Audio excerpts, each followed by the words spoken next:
നമ്മളിപ്പോ ഉള്ളതുണ്ടല്ലോ മിസോറാമിൽ നിന്നും ത്രിപുര പോണ റൂട്ടിലാണുള്ളത്. അങ്ങനെ രാവിലെ എണീച്ച് നമ്മൾ റൈഡ് സ്റ്റാർട്ട് ചെയ്തു. അപ്പത്തേക്കും ഒരു കട കണ്ടിട്ട് അവിടുന്ന് കുറച്ച് അരിയും സാധനങ്ങളൊക്കെ മേടിച്ച് അപ്പത്തേക്കും കടക്കാര് നമുക്കൊരു ഫ്രൂട്ടിയും കാര്യങ്ങളൊക്കെ ഫ്രീ ആയിട്ട് തന്നിട്ട് അങ്ങനെ അവരോടൊക്കെ യാത്ര പറഞ്ഞ് അവിടെ നിന്ന് ഇറങ്ങി. നമ്മൾ പോണത് ഒരു വില്ലേജിന്റെ ഉള്ളിൽ കൂടെ ആണെങ്കിലും കുറച്ചങ്ങ് പോയപ്പോഴത്തേക്കും വീടും കാര്യങ്ങളൊന്നും ഇല്ല കേട്ടാ.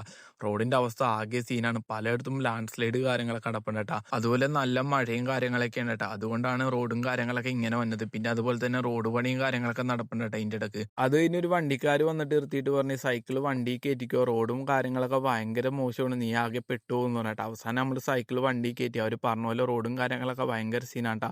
കുറെ നേരം റോഡും കാര്യങ്ങളൊക്കെ ബ്ലോക്ക് ആയിരുന്നു. അത് കഴിഞ്ഞ് പയ്യെ വണ്ടി എടുത്തിട്ട് വണ്ടിയൊന്നും അങ്ങനെ പോകണില്ലാട്ടാ.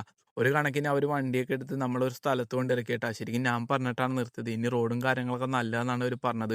അപ്പോഴത്തേക്കും കുറെ പിള്ളേരെ കണ്ടുപിട്ടിയേട്ടാ. പിന്നെ അവരുടെ കയ്യിൽ കുമ്മട്ടി പോലത്തെ ഒരു സംഭവവും കാര്യങ്ങളൊക്കെ ഉണ്ടായിരുന്നു. അത് മുറിച്ച് ഞങ്ങൾക്കും ആ ഒരു പിള്ളേർക്കും തന്നിട്ടാ. അതൊക്കെ കഴിച്ച് അവരോട് നന്ദിയൊക്കെ പറഞ്ഞ് നമ്മൾ അവിടെ നിന്ന് ഇറങ്ങി. പോണ വഴിക്കൊക്കെ ഇതേപോലെ പന്നികളൊക്കെ ഇറങ്ങി കിടപ്പുണ്ട് കേട്ടോ റോഡിൽ. എനിക്ക് തോന്നുന്നുണ്ട് ഇവർ വീട്ടിൽ വളർത്തണേണോ എന്ന് തോന്നുന്നുണ്ട്. നമ്മൾ പോണ വഴിക്ക് ഒരു ബ്രിഡ്ജും കാര്യങ്ങളൊക്കെ കണ്ടിട്ട് ഈ ഒരു ബ്രിഡ്ജ് ക്രോസ് ചെയ്ത് തന്നെ ഒരു വില്ലേജ് കിട്ടും. അപ്പോഴത്തേക്കും എനിക്ക് നല്ല വിശപ്പും കാര്യങ്ങളൊക്കെ ഉണ്ടാകുന്നട്ടായി. അങ്ങനെ ഈ ഒരു കടയിൽ കയറി നമ്മൾ ചായയും പിന്നെ അതുപോലെ ബൂരിയും കാര്യങ്ങളൊക്കെ അയച്ചിറങ്ങിയിട്ട് അപ്പോഴത്തേക്കും കുറെ പിള്ളേരെ കണ്ടുപിട്ടി. അവർ നമ്മളെ പുറകെ കുറെ ദൂരം വന്നിട്ടാ. അങ്ങനെ കുറെ നേരം കഴിഞ്ഞപ്പോൾ നേരം നല്ല രീതിയിൽ ഇരുട്ടി. നമുക്ക് തങ്ങാൻ വേണ്ടി ഒരു സ്ഥലം കിട്ടിയിട്ടാ. ഇത് YMA യുടെ ഓഫീസാണ്. ഇവർ YMA യിലെ മെമ്പേഴ്സ് ആണ് ട്ടോ. ഇവരാണ് നമുക്ക് സെറ്റ് ആക്കി തന്നത്.